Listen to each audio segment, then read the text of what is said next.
என் மனைவி மம்தா மிகவும் பிடிவாதக்காரி. அவள் என் பேச்சை ஒருபோதும் கேட்பதில்லை. நான் அவளிடம் ஏதாவது ஒரு வேலை செய்யச் சொன்னால் அவள் உடனே அழத் தொடங்குவாள். எனக்கு அவள் மேல் சொல்ல முடியாத கோபம் வரும். என்னால் அவளுக்கு விவாகரத்து கொடுக்கவும் முடியவில்லை. அதனால்தான் ஒரு நாள் நான் என் ஊதாரி நண்பர்கள் 4 வீட்டுக்கு அழைத்தேன். அவர்களுக்கு நன்றாக மது குடிக்கக் கொடுத்து மம்தாவின் அறைக்குள் அனுப்பினேன். அவள் மீது பழி சுமத்தி அதன் மூலம் அவளுக்கு விவாகரத்து கொடுத்துவிடலாம் என்று நான் திட்டமிட்டிருந்தேன். ஆனால் 1 மணி நேரத்திற்குப் பிறகு நான் மம்தாவின் அறைக்குள் சென்றபோது என் உயிர் போவது போல் ஆகிவிட்டது. ஏனெனில் அங்கே என் மனைவி மம்தா கட்டிலில் படுத்திருந்தாள். என் 4 நண்பர்களும் ஒரே நேரத்தில் அவளுடன். அப்போது எனக்கு 25 வயது. ஆனால் நான் திருமணத்திற்கு தயாராக இருக்கவில்லை. ஒரு இரவு வழக்கம்போல் நான் வேலை முடிந்து வீட்டிற்கு வந்தபோது என் அம்மா ஒரு விசித்திரமான விஷயத்தைச் சொன்னார். மகனே, உன் அண்ணனுக்கு திருமணம் நிச்சயமாகியுள்ளது. அதனால் நீ சில நாட்கள் விடுப்பு எடுத்துக்கொள் என்றார். திருமணத்திற்கு முன்பு என்னிடம் எந்த ஒரு விஷயமும் சொல்லப்படாதது எனக்கு மிகுந்த ஆச்சரியத்தை அளித்தது. திடீரென்று அண்ணனின் திருமணம் முடிவானது எனக்கு தெரியவே இல்லை. ஆனால் அண்ணன் திருமண நாளில் எனக்கு என்ன நடக்கப் போகிறது என்பதும் அது என் வாழ்க்கையையே புரட்டிப் போடப் போகிறது என்பதும் எனக்கு அப்போது தெரிந்திருக்கவில்லை. என் அண்ணனின் திருமணம் என் அம்மாவிற்கு தெரிந்த ஒரு பெண்ணின் மகளுடன் நிச்சயிக்கப்பட்டிருந்தது. அம்மா தனது தோழியின் மகளைப் பற்றி மிகவும் மகிழ்ச்சியாகவும் உற்சாகமாகவும் இருந்தார்.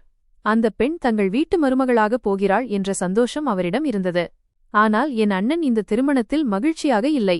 அதனால் அண்ணனை தேற்றலாம், அவரை சந்தோஷப்படுத்தலாம், சிரிக்க வைக்கலாம் என்று நான் நினைத்தேன். ஆனால் அண்ணனை சிரிக்க வைக்கப் போய் நான் அழப்போகும் நாட்கள் நெருங்கி வருகின்றன என்று எனக்கு தெரியவில்லை. நானும் என் வகுப்பில் படிக்கும் ஜோதி என்ற பெண்ணை காதலித்தேன். அவளையே திருமணம் செய்து கொள்ளவும் விரும்பினேன். ஆனால் ஒருவேளை ஜோதி என் தலையெழுத்தில் இல்லை போலிருக்கிறது. அண்ணன் திருமணத்திற்கான அனைத்து ஏற்பாடுகளும் முடிந்திருந்தன. மண்டபத்தில் பண்டிதர் மணமகன் மற்றும் மணமகளுக்காக காத்திருந்தார். சிறிது நேரத்தில் மணமகள் மண்டபத்திற்கு கொண்டு வரப்பட்டு அமர வைக்கப்பட்டார். ஆனால் அண்ணனை எங்கும் காணவில்லை. அனைவரும் மணமகனை தேடுவதில் மும்முரமாக இருந்தனர். வீட்டின் எல்லா அறைகளும் தேடப்பட்டன. ஆனால் மணமகன் கிடைக்கவில்லை. பிறகுதான் தெரிந்தது அண்ணன் வீட்டிலேயே இல்லை என்று. என் அம்மா என்னை அண்ணனை தேடி வெளியே அனுப்பினார். நான் பல இடங்களுக்குச் சென்றேன். அண்ணனின் நண்பர்களுக்கு ஃபோன் செய்தேன். அண்ணன் இருக்கக்கூடும் என்று நான் எதிர்பார்த்த இடங்களிலெல்லாம் தேடினேன்.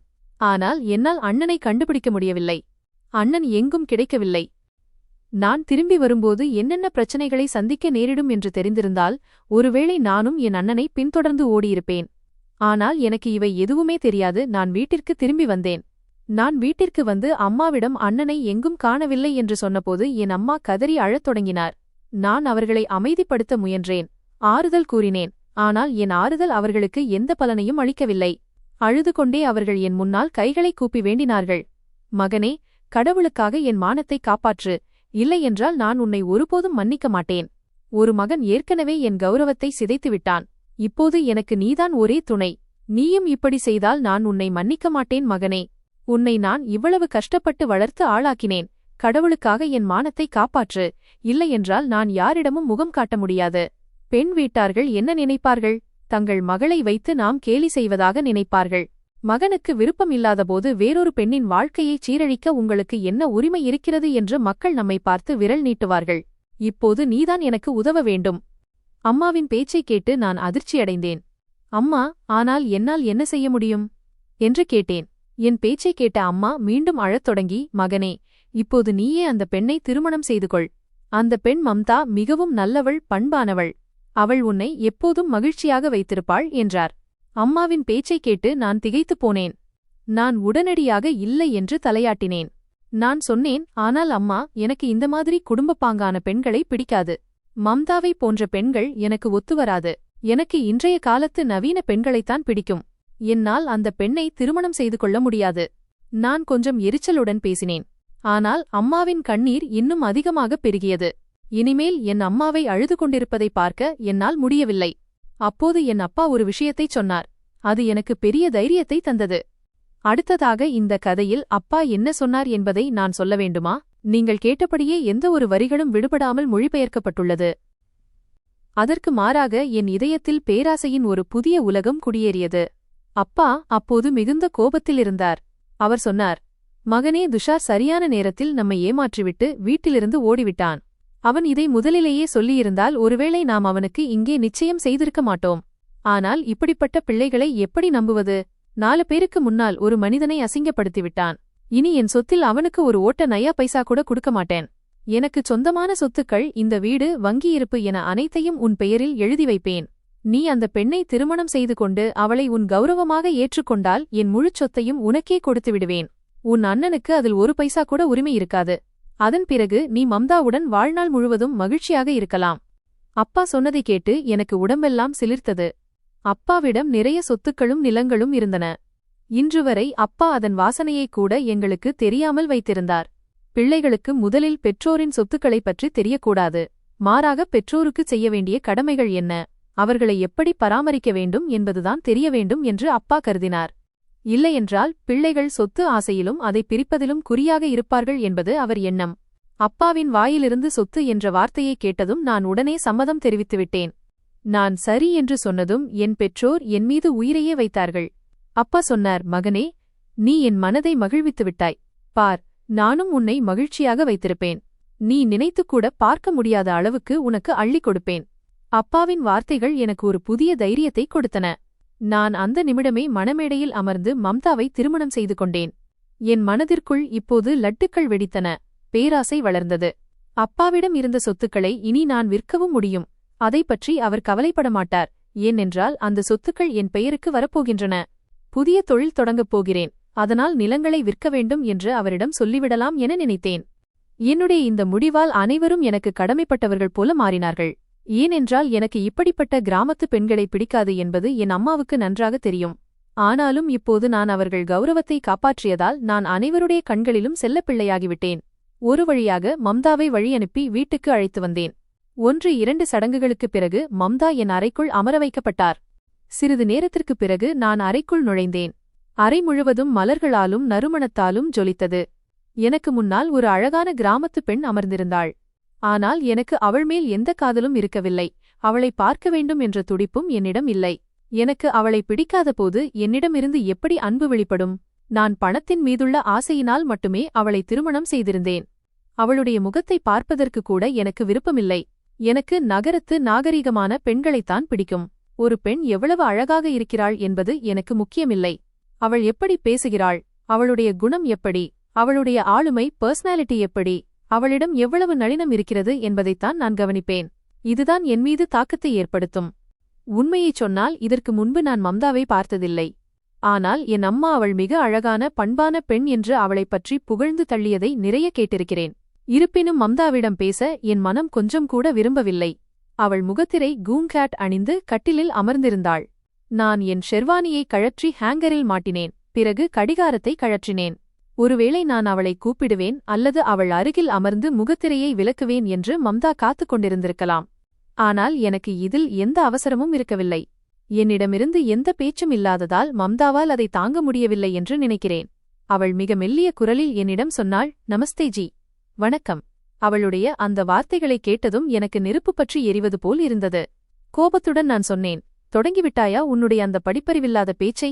திருமணமான முதல் இரவில் தன் கணவனிடம் இப்படி நமஸ்தே ஜி என்று யாராவது சொல்வார்களா? என் பேச்சைக் கேட்டு அவள் வெட்கப்படுவதற்கு பதிலாக சிரிக்கத் தொடங்கினாள். தன் முகத்திரையை விலக்கிவிட்டுச் சொன்னாள், நீங்கள் அதை கூடச் செய்யவில்லையே, வணக்கம் கூடச் சொல்லவில்லையே. அவளுடைய இந்த பேச்சைக் கேட்டு எனக்கு கோபம் வந்தது. நான் சொன்னேன், இப்போதே என்னிடம் குறைகளைச் சொல்லத் தொடங்கிவிட்டாயா? அவள் என் பேச்சை இடைமறித்துச் சொன்னாள், கடவுள் அருளால் நான் உங்களிடம் குறை சொல்வதைப் பற்றி நினைத்துக்கூட பார்க்க மாட்டேன். இப்போது நான் வாழ்நாள் முழுவதும் உங்களுடன் தான் இருப்பேன். உங்களுக்கு உண்மையாக இருந்து ஆயுள் முழுவதும் சேவை செய்வேன். உங்கள் கட்டளையை மீறுவதைப் பற்றி நான் கனவிலும் நினைக்க மாட்டேன். நீங்கள் கேட்டபடியே எந்தவொரு வரிகளும் விடுபடாமல் கதையின் நீளத்திற்கு ஏற்ப மொழிபெயர்க்கப்பட்டுள்ளது. மம்தாவின் இந்த அளவுக்கு பணிவான சுபாவத்தையும் ஒரு சாதுவான பசுவை போன்ற அவளது குணத்தையும் கண்டு எனக்கு ஒரு விசித்திரமான மகிழ்ச்சி ஏற்பட்டது. இப்படிப்பட்ட மனைவிகள் கணவன்மார்களுக்கு முன்னால் வாயை திறக்க மாட்டார்கள் என்பது எனக்கு தெரியும். இனி நான் நினைத்ததைச் செய்ய எனக்கு முழு சுதந்திரம் கிடைக்கும் என்று நினைத்தேன். நான் சொன்னேன், சரி, அப்படியே ஆகட்டும், துணி மாற்றிக்கொண்டு தூங்கு, நான் களைப்பாக இருக்கிறேன். நான் எதையும் கண்டு கொள்ளாதவன் போலவும் அவளிடம் ஈடுபாடு இல்லாதவன் போலவும் காட்டிக்கொள்ள முயன்றேன். சரிங்க என்று சொல்லிவிட்டு அவள் எழுந்து குளியலறைக்கு சென்றாள். அப்போது என் பார்வை அவளது பாதங்களின் மேல் பட்டது. நான் அப்படியே உறைந்து போய் பார்த்து கொண்டிருந்தேன். அவளது பாதங்கள் அவ்வளவு மென்மையாகவும் பால் போன்ற வெண்மையாகவும் இருந்தன. அந்த பாதங்கள் தரையில் நடப்பதற்காக படைக்கப்பட்டவையல்ல. மாறாக மலர்களைப் போன்ற மென்மையான அந்த பாதங்கள் மலர்கள் மீதுதான் நடக்க வேண்டுமென்று தோன்றியது. அவளது பாதங்களின் அழகைக் கண்டு நான் வியந்து போனேன். இப்போது என் பார்வை அவளது முகத்தை நோக்கி திரும்பியது. இதற்கு முன்பு அவளது முகத்தை பார்ப்பது அவசியம் என்று நான் நினைக்கவில்லை. ஆனால் இப்போது அவளது முகத்தை பார்த்தபோது என்னால் என் பார்வையை அகற்றவே முடியவில்லை. அவளது முகத்தில் அப்படி ஒரு விசித்திரமான பொலிவு இருந்தது. அது பார்ப்பவர்களை தன் பக்கம் காந்தம் போல் இழுத்தது. மணப்பெண்களுக்குரிய கனமான மேக்கப் எதுவும் அவள் முகத்தில் இல்லை. மிகவும் சுத்தமான பளிச்சென்று மின்னும் முகம் எனக்கு முன்னால் இருந்தது. அவள் மெல்ல மெல்ல அடி எடுத்து வைத்து குளியலறைக்குள் சென்றாள். முகம் கழுவிவிட்டு அவள் வெளியே வந்தபோது நான் அவளையே இமைக்காமல் பார்த்து கொண்டிருந்தேன். திடீரென்று என் மனதில் அவளைப் பற்றி விசித்திரமான உணர்வுகள் எழத் தொடங்கின. இந்த அழகான அப்பாவியான பெண்ணை இப்பொழுதே என் அணைப்பிற்குள் இழுத்துக்கொண்டு என் முழு அன்பையும் அவள் மீது பொழிய வேண்டும் என்று என் மனம் ஏங்கியது. ஆனால் திடீரென்று என் நினைவுக்கு எனக்கு முன்னாலும் பின்னாலும் சுற்றிக் கொண்டிருந்த அந்த நகரத்துப் பெண்கள் வந்தார்கள். அவர்கள் என் மீது உயிரையே வைத்திருந்தார்கள். எனக்காக எதையும் செய்ய தயாராக இருந்தார்கள். நகரத்தின் அப்படிப்பட்ட வண்ணத்துப் பூச்சிகள் என்னைச் சுற்றி வரும்போது நான் ஏன் ஒரு கிராமத்து படிக்காத பெண்ணிடம் என்னை ஒப்படைக்க வேண்டும்? மம்தாவிடம் அப்படி என்ன சிறப்பு இருந்தது? வெறும் முகம் மட்டும்தானே அழகாக இருந்தது. அவளிடம் நளினமோ பேசும் திறமையோ நாகரீகமோ இல்லையே. நிச்சயமாக இல்லை என்று என் மனதிற்குள் உறுதியாக நினைத்துக்கொண்டு நான் வெளியே வந்தேன். புல்வெளியில் லான் நின்று நான் சிகரெட் குடித்துக் கொண்டிருந்தேன். சிறிது நேரத்திலேயே என் அம்மா அங்கே வந்தார்.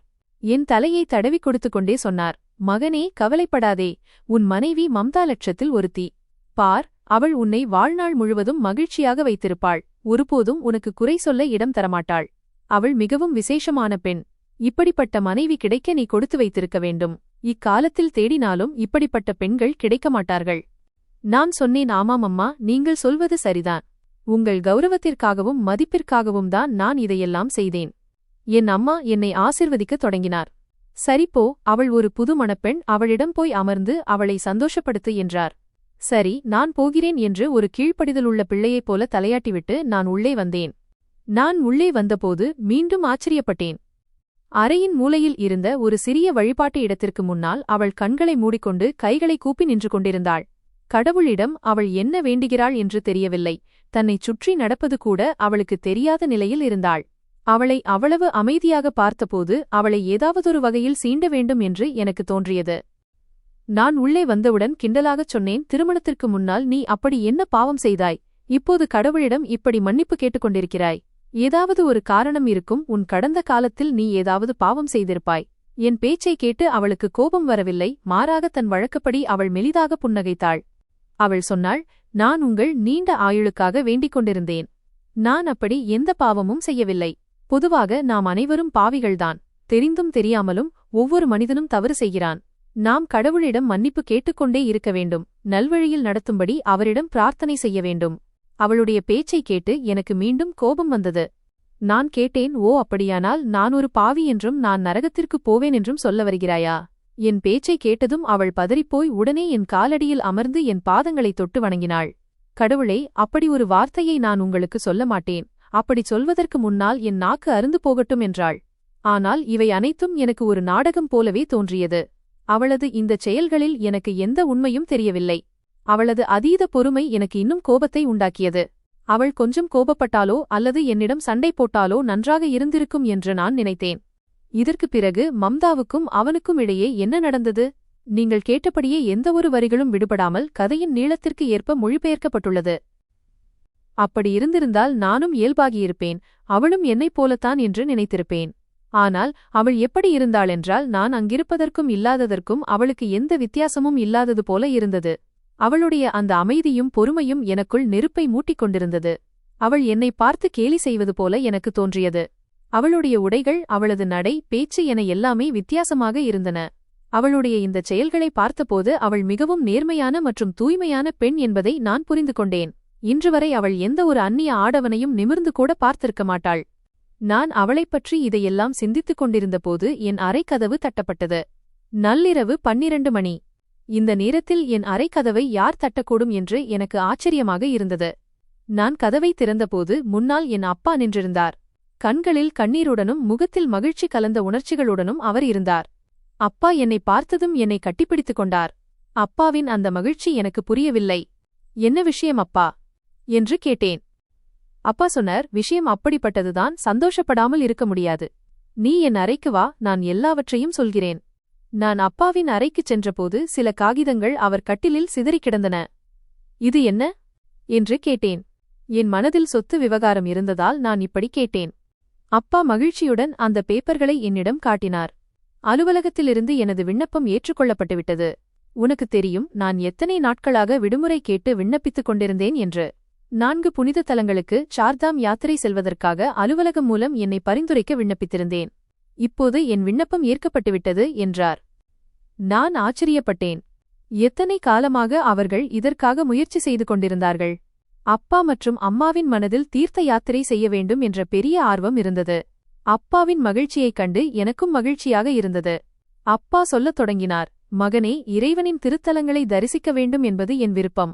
ஆனால் உங்கள் பொறுப்புகள் என் கால்களில் விலங்குகளாக இருந்தன. இப்போது உனக்கு திருமணம் ஆகிவிட்டது. உன் அண்ணன் அவன் நண்பன் வீட்டில் இருக்கிறான் என்பது எனக்கு தெரியும். இனி அவனைப் பற்றி எனக்கு கவலையில்லை. அவன் விரும்பியபடி எங்கு வேண்டுமானாலும் திருமணம் செய்து கொள்ளட்டும். மேலும் உன் மனைவி மிகவும் நல்ல பெண். பார், அவள் உன்னை சரியாக பார்த்துக் கொள்வாள். உன்னை வழிதவர விடமாட்டாள். அதனால்தான் இந்த யாத்திரையை இப்போதே முடித்துவிடலாம் என்று நினைத்தேன். அடுத்த வருடம் கடவுள் அருளால் மீண்டும் முழு குடும்பத்துடன் செல்வோம். அப்பா மிகவும் மகிழ்ச்சியாக இருந்தார். அதோடு சேர்த்து அம்மா மற்றும் அப்பா 1 மாதத்திற்கு வெளியே செல்கிறார்கள் என்பது எனக்கு பெரிய மகிழ்ச்சியை தந்தது.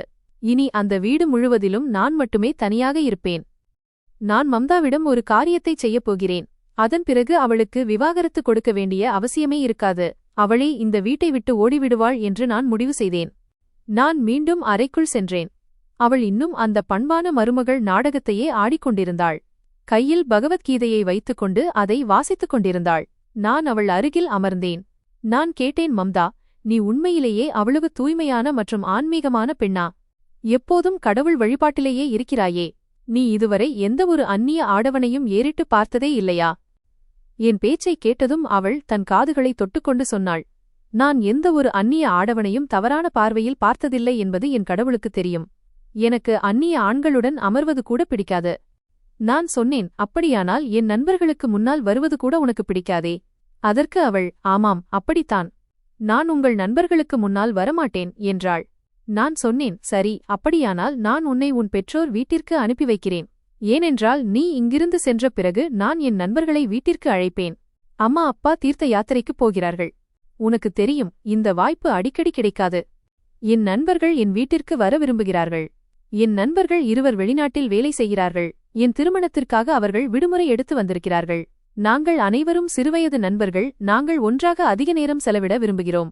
எங்கள் சிறுவயது நினைவுகளை புதுப்பிக்க விரும்புகிறோம். அதற்காக எங்களுக்கு தனிமை தேவை. அது இந்த வீட்டில் மட்டுமே சாத்தியம். அதனால் எங்கள் நண்பர்களுக்கு இடையில் நீ எந்த ஒரு இடையூறும் செய்யக்கூடாது என்று நான் விரும்புகிறேன். அதனால்தான் நீ உன் பெற்றோர் வீட்டிற்கு சென்றுவிடு. அவள் உடனே என் பேச்சிற்கு சம்மதித்தாள். ஆனால் ஒரு நிபந்தனை என்றாள். நான், அது என்ன என்று கேட்டேன். அவள் சொல்லத் தொடங்கினாள். மம்தா விதித்த அந்த நிபந்தனை என்ன என்று நான் சொல்ல வேண்டுமா? நீங்கள் கேட்டபடியே எந்த ஒரு வரிகளும் விடுபடாமல் கதையின் நீளத்திற்கு தகுந்தபடி மொழிபெயர்க்கப்பட்டுள்ளது. அதை நான் உங்களுக்கு சிறிது நேரம் கழித்து சொல்கிறேன் என்று கூறிவிட்டு அவள் அறையை விட்டு வெளியே சென்றாள். தீர்த்த யாத்திரை செல்லவிருக்கும் அம்மா மற்றும் அப்பாவுக்கு வாழ்த்துக்களை தெரிவிக்கத் தொடங்கினாள். நான் உள்ளே அமர்ந்து கொண்டு மம்தாவின் மனதில் அப்படி என்ன நிபந்தனை இருக்கும், அவள் என்னிடம் எதை கேட்கப் போகிறாள் என்று யோசித்துக் கொண்டிருந்தேன். நான் ஏற்கனவே என் நண்பர்கள் மற்றும் தோழிகளிடம் என் அம்மா அப்பா 1 மாதத்திற்கு வெளியே செல்கிறார்கள் என்று கூறிவிட்டேன். அதனால் என் வீட்டில் பார்ட்டி கொண்டாடுவதற்கு இன்று வந்துவிடுங்கள் என்றும் இனி ஒவ்வொரு நாளும் என் வீட்டில் பார்ட்டி நடக்கும் என்றும் சொன்னேன். நாங்கள் அனைவரும் ஆண் பெண் நண்பர்கள் சேர்ந்து இரவு முழுவதும் ஜாலியாக இருக்கப் போகிறோம். நான் மிகவும் மகிழ்ச்சியாக இருந்தேன். என் நண்பர்களும் தங்களது தோழிகளுடன் வருவதற்கு தயாராக இருந்தனர். என் நண்பர்களில் பெரும்பாலானோர் பெரிய பணக்காரர்கள் கிடையாது. ஆனால் வெட்கமில்லாத காரியங்களைச் செய்வதில் அவர்களுக்கு நிகர் எவருமில்லை. ஒவ்வொரு நண்பனுக்கும் தனித்தனியே தோழிகள் இருந்தனர். அவர்களுக்குள் எல்லாவிதமான உறவுகளும் ஏற்கனவே ஏற்பட்டிருந்தன. என் நண்பர்களின் இத்தகைய மோசமான செயல்களால் நான் பலமுறை சிக்கலில் மாட்டிக்கொண்டிருக்கிறேன். ஆனால் ஒவ்வொரு முறையும் என் அப்பாவின் பணம்தான் என்னை காப்பாற்றியது. இப்போதும் எனக்கு எந்த கவலையும் இல்லை. ஏனென்றால் பார்ட்டி என் வீட்டிலேயே நடக்கப் போகிறது. ஹோட்டலுக்கு சென்றால் தானே பிடிபடுவோம் என்ற பயம் இருக்கும். வேடிக்கையான விஷயம் என்னவென்றால் எனக்கு திருமணமாகிவிட்டது என்பது என் நண்பர்கள் யாருக்கும் தெரியாது. மம்தாவிடம் என் நண்பர்கள் வெளிநாட்டில் இருந்து திருமணத்திற்காக வந்திருக்கிறார்கள் என்று பொய் சொல்லியிருந்தேன். எனக்கு திருமணமான விஷயத்தை யாரிடமும் சொல்ல எனக்கு விருப்பமில்லை. ஏனென்றால் என் மனைவி ஒரு படிக்காத கிராமத்துப் பெண் என்று தெரிந்தால் நண்பர்கள் என்னை கேலி செய்வார்கள் என்று பயந்தேன். சிறிது நேரம் கழித்து மம்தா என்னிடம் வந்தபோது அவள் என்னை ஒரு விசித்திரமான பார்வையுடன் பார்த்தாள். என்னைப் பற்றி அவளுக்கு எல்லாம் தெரிந்தது போலவே அந்த பார்வை இருந்தது. அவள் கேட்டாள், ஹர்ஷ், ஒரு விஷயம் கேட்கட்டுமா? உண்மையை சொல்வீர்களா? நான் சொன்னேன், ஆமாம், கேள். அவள் கேட்டாள், நீங்கள் உண்மையிலேயே உங்கள் நண்பர்களுக்கு பார்ட்டி கொடுக்க விரும்புகிறீர்களா? நான் சொன்னேன், ஆமாம், கொடுக்க விரும்புகிறேன். உனக்கு இதில் என்ன சந்தேகம்? உனக்கு இங்கே இருக்க விருப்பமிருந்தால் நீயும் இருக்கலாம். உன் கண்களாலேயே எல்லாவற்றையும் பார்த்துக்கொள், அது உன் இஷ்டம். ஆனால் நான் உன் நன்மைக்காகவே சொல்கிறேன், எங்களுடைய நண்பர்கள் பார்ட்டியில் நீ செட்டாக மாட்டாய். நீ ஒரு மாறுபட்ட சுபாவம் கொண்ட பெண், நீ சங்கடப்படுவாய். அதனால்தான் உன்னை உன் பெற்றோர் வீட்டிற்கு அனுப்பி வைக்கிறேன். அவள் என்னை சிறிது நேரம் உற்று பார்த்துவிட்டுச் சொன்னாள், ஆமாம், அது சரிதான். உங்கள் நண்பர்களின் பார்ட்டியில் கலந்து கொள்ள எனக்கு விருப்பமில்லை. ஆனால் உங்களை நினைத்து எனக்கு வருத்தமாகவும் பயமாகவும் இருக்கிறது. உங்களுக்கு ஏதேனும் தவறாக நடந்துவிடுமோ என்று பயப்படுகிறேன். நான் திடுக்கிட்டுப் போய் கேட்டேன், எனக்கு ஏன் தவறாக நடக்கும்? அவள் சொன்னாள், நன்மைக்கும் தீமைக்கும் உள்ள வித்தியாசத்தை நீங்கள் புரிந்து கொள்ளும் வரை என்னால் எதையும் சொல்ல முடியாது. என் பேச்சை நான் உங்கள் மீது வலுக்கட்டாயமாக திணிக்கவும் முடியாது. நான் சொன்னேன், ஆமாம், அதுதான் சரி. உன் பேச்சை திணிக்க முயலவும் வேண்டாம்.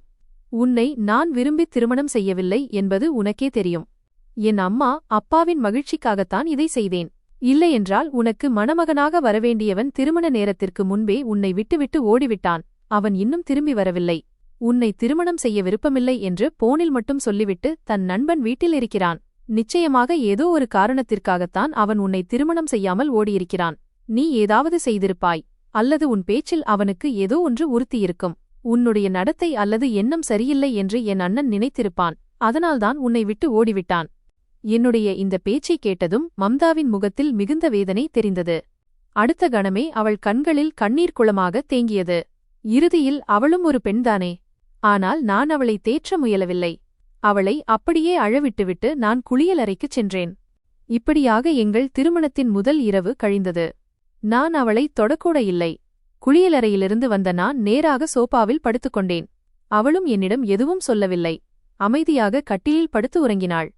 அடுத்த நாள் காலை அம்மா அப்பா கிளம்பிச் சென்றனர். மம்தா சொன்னாள், இப்போது என்னையும் என் பெற்றோர் வீட்டில் விட்டுவிடுங்கள். நான் என் பிறந்த வீட்டிற்குச் செல்ல விரும்புகிறேன். நான் சொன்னேன், இன்னும் ஒரு நாள் இருந்துவிட்டுப் போ. அதுவும் தவிர உன்னுடைய ஒரு நிபந்தனையைச் சொல்வதாகச் சொன்னாயே, அதை இன்னும் சொல்லவில்லையே. அவள் சொன்னாள், என் நிபந்தனை பெரியதெல்லாம் ஒன்றுமில்லை.